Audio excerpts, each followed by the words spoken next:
안녕하세요. 저는 일산에 사는 30대 남자입니다.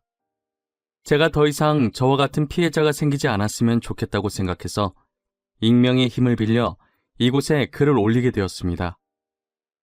저는 여기에 올라오는 사연들을 읽는 것으로 하루를 시작하곤 했었는데요. 그런 제가 글을 쓰고 있을 거라고는 생각을 못했습니다. 사연을 읽다 보니 저도 최근에 어처구니 없는 일을 겪게 되어서 여러분들께 들려드리려고요. 저는 2년 전에 파혼을 경험한 적이 있어요. 꽤 오랫동안 만났던 여자친구와 결혼을 약속했었는데 결국에 끝은 파혼이네요. 그 뒤로는 아직 좋은 짝을 만나지 못해서 이렇게 혼자 살고 있어요. 그렇다고 여자친구에게 문제가 있어서 파혼한 건 아니었고요. 제가 먼저 파혼하자고 했지만 사실은 저희 집안 때문에 제가 파혼을 당한 거나 마찬가지였어요. 여자친구의 집안은 부모님 두 분 다 건강하게 살아계시고 아버님께서 사업을 하고 있어서 꽤나 잘 사는 편이었거든요.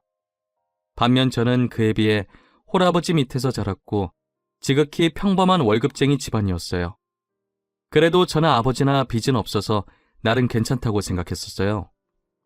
처음 여자친구 집에 인사를 드리러 갔을 때 예비장인께서는 딸이 좋다고 하니 저에 대해 아무 생각이 없어 보이셨어요. 하지만 예비 장모께서는 여자친구에 비해 많이 기우는 저희 집안 때문에 저를 사위로 썩 내켜하시진 않으셨어요. 그래, 자네 아버지가 비서일을 하신다고? 뭘 다르게 하시는 일은 없으시고 사업엔 관심이 전혀 없으신 건가? 네, 저희 아버지께서는 사업에 관심이 없으세요. 지금 생활도 만족해 하시면서 살고 계세요. 저도 안정적으로 월급 받으면서 사는 게 좋다고 생각하는 편이고요. 남자는 자고로 욕심이 있어야 하는데 이렇게 욕심이 없어서야 원. 그럼 아버지께서는 쭉 남의 시중 들면서 비서일만 하신 건가? 아, 네. 시중이라는 표현은 좀 그렇지만 어떻게 보면 그런 셈이죠. 성인 되신 후부터 지금까지 쭉 한 분만 모시고 계세요. 너무 대놓고 저희 아버지 직업을 무시하는 태도에 저도 기분이 좋지 않았어요. 하지만 예비 장모께서는 제 기분은 아랑곳하지 않고 계속 무시하시더라고요. 그래도 저는 어른들 앞이니까 나름대로 티를 안 내려고 정말 노력 많이 했어요. 모든 수모를 다 받아도 견딜 수 있을 만큼 여자친구를 많이 좋아하기도 했고요. 저는 예비 장모께서 제게 마음을 여시길 기다리고 있었습니다. 그런데 어쩐 일인지 예비 장모께서 먼저 저보고 만나자고 연락을 주신 거예요. 드디어 예비 장모께서 마음을 여신 건가 하는 부푼 마음에 여자친구 집을 다시 찾았어요. 너무 떨려서 배를 누르기 전에 심호흡을 몇 번 했는지 모르겠어요. 하지만 이런 저를 무색하게 만드는 흰 봉투가 제 눈앞에 떨어졌어요. 예비 장모께서는 제가 자리에 앉자마자 제 쪽으로 흰 봉투를 던지시더라고요. 진짜 드라마에서만 보던 돈 봉투를 실제로 받아보게 될 줄은 몰랐어요. 잘 산다고 하더니 정말 잘 사는 집안이었는지 봉투가 두둑했어요. 그리고는 예비 장모께서 섭섭치 않게 넣었으니까 자기 딸과 헤어져 달라고 하시더라고요. 여자친구한테는 자신을 만났다는 말을 하지 말라고 당부하시면서요. 어쩜 드라마랑 이렇게 똑같은지 순간 전원 버튼이 어디 있는지 찾을 뻔했다니까요. 저는 돈 필요 없다고 말하면서 봉투를 그대로 두고 여자친구 집에서 나왔습니다. 이별은 원래 만나서 해야 하는데 만날 기분이 전혀 나지 않아서 집 가는 길에 전화로 여자친구한테 이별을 통보했어요. 주연아, 우리 오늘 만나기로 했었잖아. 미안한데 일이 생겨서 못 만날 것 같아. 그리고 이것도 만나서 얘기하려고 했는데 도저히 만날 기분이 아니라서. 우리 이제 그만하자. 그만하자니? 오빠, 갑자기 그게 무슨 말이야? 헤어지자는 말 아니지? 우리가 왜 헤어져야 하는데 도대체 왜 그러는 건데? 나 방금 너네 어머니 만났어. 나한테 돈 봉투 던지면서 너랑 그만 만나라고 하더라. 나 어머님이 우리 아버지 무시하는 것도 너 때문에 다 참고 있었는데 이건 정말 아닌 것 같다. 우리 엄마를 만났다고? 돈 봉투는 또 무슨 말이야? 오빠, 내가 엄마한테 잘 말할게. 내가 설득할 수 있어. 그러니까 헤어지자고만 하지 마, 응? 내가 잘못했어. 내가 엄마 대신 사과할게. 너가 잘못한 게 아닌데 왜 너가 사과해? 사과할 사람은 따로 있지. 난 더 이상 이렇게는 못 살 것 같아. 미안해, 끊을게. 저는 결국 여자친구한테 예비 장모가 있었던 일을 이야기하게 되었어요. 여자친구는 곧장 예비 장모에게 따진 것인지 얼마 지나지 않아서 예비 장모에게 연락이 오더라고요. 내가 주연이한테 말하지 말라고 그렇게 얘기했는데 그새 주연이한테 일러 바쳤니? 왜? 그 돈으로는 부족했던 게야? 그럼 더 줄게. 얼마면 되는데? 제가 돈 받고 나온 것도 아닌데 왜 말하면 안 되는데요? 제 입으로 제가 말하겠다는데 무슨 상관이에요? 어머니께서는 무슨 일이든 이렇게 돈으로 해결하셨어요? 그래, 돈이면 다 되는 거 아니니? 돈만 쥐어주면 다들 조용히 입 다물더라. 너가 돈을 가져본 적이 없어서 모르나 본데 세상은 원래 돈으로 살아가는 거야. 어떻게 어머니한테서 주연이같이 착한 아이가 태어났는지 모르겠네요. 이런 어머니를 둔 주연이가 참 불쌍해요. 저 당신 딸 만날 일 없으니까 다시는 연락하지 마세요. 제가 원래는 막말하는 성격이 아닌데 저도 모르게 말이 막 튀어나오더라고요. 그래도 여자친구가 좀 걸리긴 했지만 하고 싶은 말을 하고 나니 속은 조금 후련했어요. 저는 여자친구 없이도 잘 살아보려고 노력을 많이 했어요. 하지만 제가 너무 사랑했던 사람이라 불쑥불쑥 여자친구가 생각나긴 하더라고요. 그런데 얼마 지나지 않아 예비 장모에게 다시 연락이 오는 거예요. 지금 여자친구가 저와 헤어지고 나서 식음을 전폐하면서 시름시름 앓고 있다고요. 보다 못해 이대로 딸이 잘못될까봐 저한테 전화했다고 하시더라고요. 나 주연이 엄마인데 우리 딸이랑 만나는 건 아무 말 안 하겠네. 그러니 주연이랑 다시 만나주면 안 되겠나? 지금 저랑 뭐 하자는 거예요? 제가 그렇게 만만하세요? 헤어지라고 돈 봉투 던질 땐 언제고 지금은 다시 만나달라고요? 지금 주연이가 많이 아파. 자네랑 헤어진 이후로 밥도 안 먹고 방에서 나오질 않아. 혼자서 시름시름 앓고 있는데 햄이 된 사람이 할 수 있는 게 이거밖에 없는 것 같아서 전화했어. 주연이 저렇게 만드신 건 어머니예요.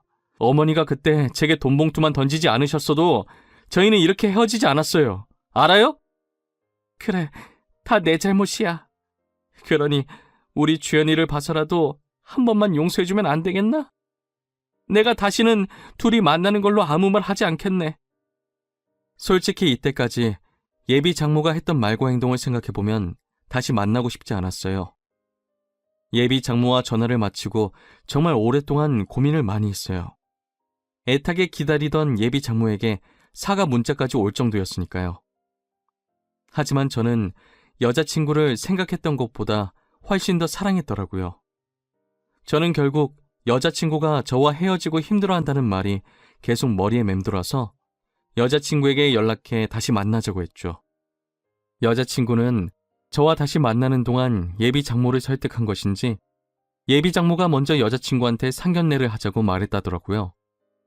저는 들뜬 마음으로 아버지께 말씀드리고 아버지께서 편하신 날로 날짜를 잡았어요. 아버지는 상견례 가서 기 죽으면 안 된다면서 백화점에 가자고 하시더라고요. 그러더니 남성 코너에서 정장 2벌을 들고 저를 부르고 계셨어요. 아버지, 2벌이나 사시게요? 어차피 상견례 한 번만 하는 건데 한 벌이면 되지 않을까요? 아니면 저보고 둘 중에 하나 골라달라는 말씀이세요?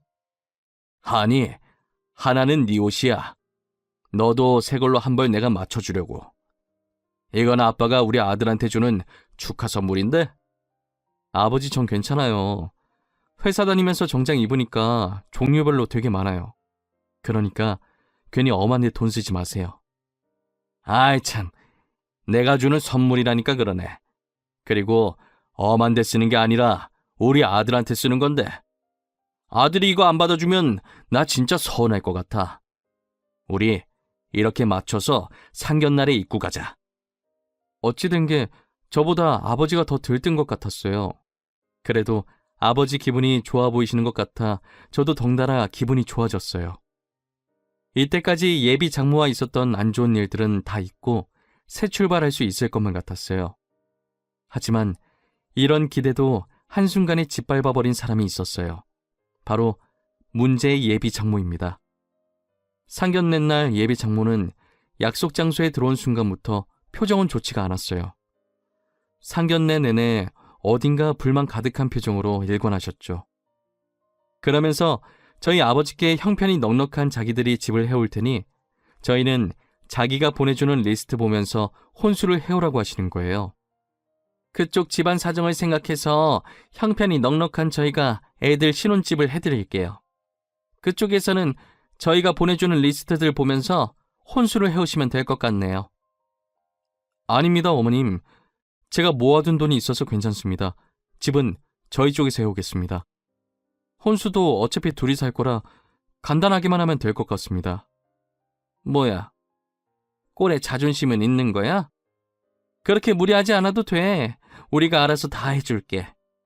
그리고 혼수도 자네 형편 생각해서 비싼 건 내가 미리 다 뺐어. 장모님, 계속 저희 집안 형편 들먹이시는데 저희 거지 아닙니다. 월급쟁이라고 무시하시는데 저희 빚도 없고요.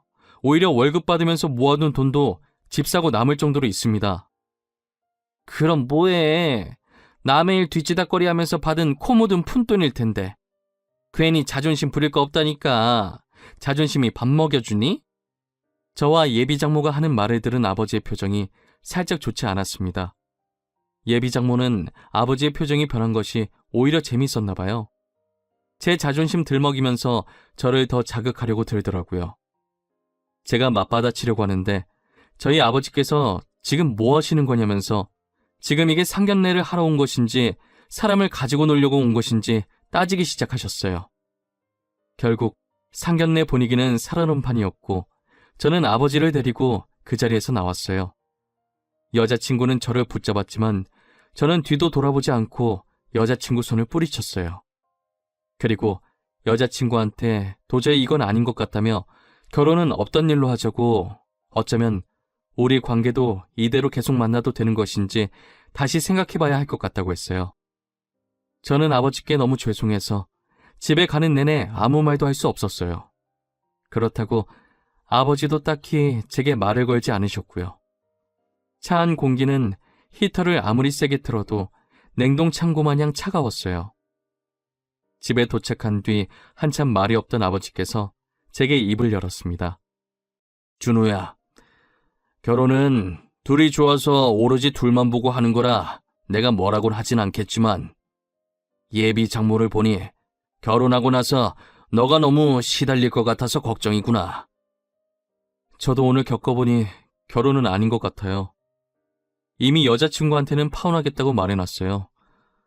괜히 저 때문에 이런 수모를 겪은 것 같아서 죄송해요. 네가 죄송할 게 뭐가 있어? 네 잘못도 아닌데. 오히려 내가 너한테 미안하지. 부유한 가정에서 태어났어야 했는데 내가 정말 미안하구나.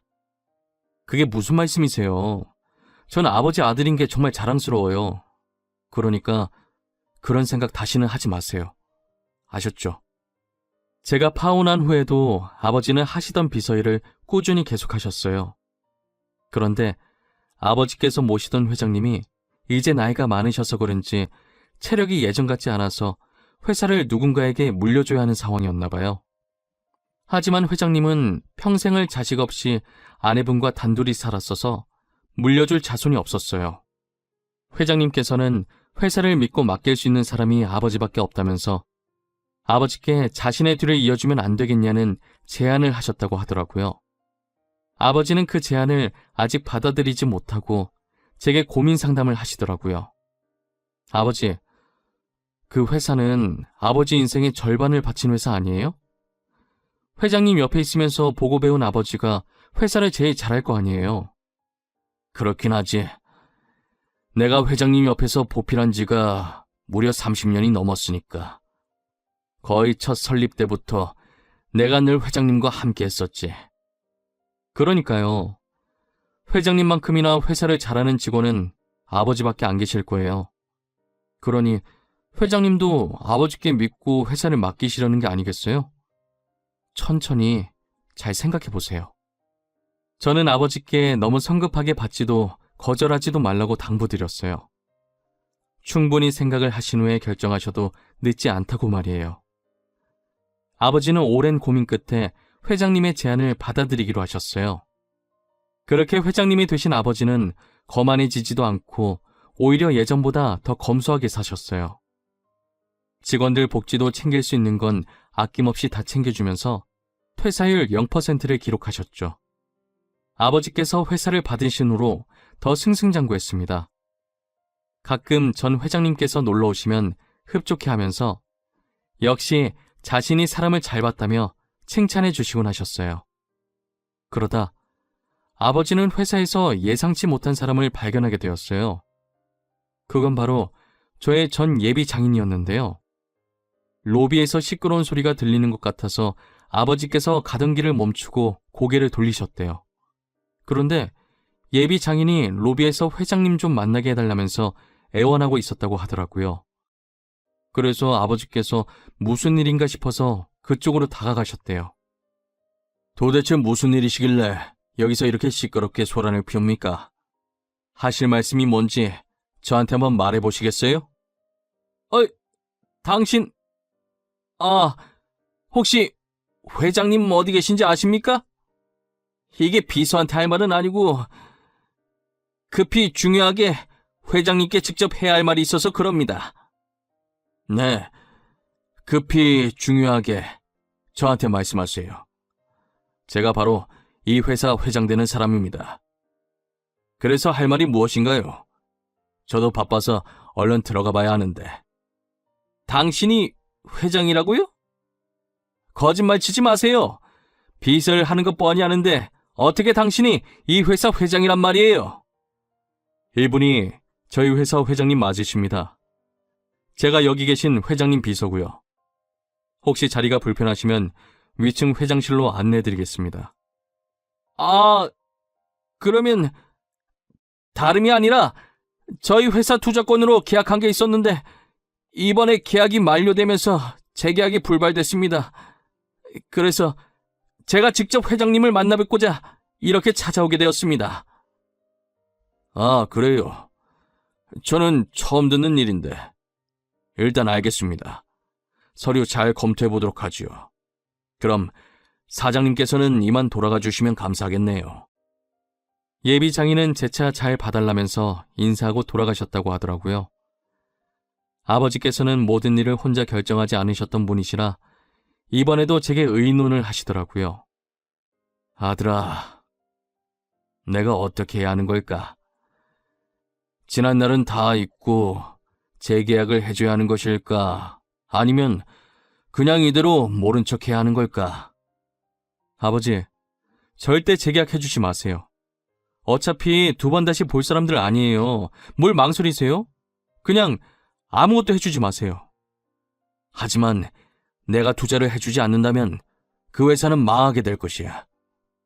우리 회사가 제법 많이 투자를 해주고 있었더라고. 이제껏 저희한테 했던 말과 행동들 기억 안 나세요? 그 집안에 당한 것들 벌써 잊으신 거냐고요. 저는 절대 반대예요. 아버지는 저의 완강한 반대에도 생계가 달려있다 보니 많이 망설이는 눈치셨어요. 저는 결국 아버지께 며칠만 더 고민해보라고 말하고 방으로 들어갔어요. 하지만 예비 장인에게 들은 것인지 그걸 못 참고 다음날 예비 장모가 아버지를 찾아왔다고 하더라고요.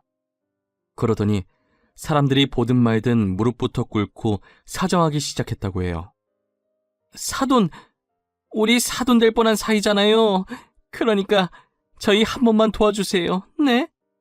이번에 계약 못하면 저희 회사 진짜 망해요. 직원들 월급도 줘야 하는데 제발 살려주세요.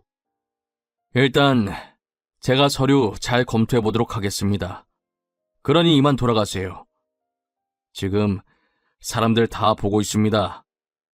사돈께서 약속하시기 전까진 저는 한 발자국도 못 갑니다. 사돈도 힘들게 살아와서 아실 것 아닙니까? 지금 누구보다 저희 심정 아실 것 아니에요. 죄송하지만 전 힘들게 살아온 적이 없습니다. 누가 보면 저희가 가난뱅이였는 줄 알겠어요. 단지 월급쟁이라서 힘들게 살았을 거라고 생각하십니까? 지금 힘들어 보이시는 건 그쪽인 것 같네요. 사돈, 그쪽이라니요. 아무리 제가 지금 사돈 바지가랑이를 잡고 빌고 있다지만 말 정말 섭섭하게 하시네요. 그쪽이 뭡니까, 그쪽이? 제가 그쪽이라고 하니까 섭섭하세요? 제가 비서일한다고 했을 때 이미 그쪽으로 호칭 정리 끝난 것 아니었나요? 정말 변하신 게 하나도 없으시네요. 아버지는 솔직히 예비 장모께서 사람 다 보는 앞에서 무릎을 꿇길래 순간 마음이 약해지셨다고 해요. 하지만 제가 했던 말이 떠오르면서 그때의 수모가 생각나는 동시에 변하지 않는 예비 장모의 태도가 아버지 마음을 돌리는데 한몫한 것 같았어요.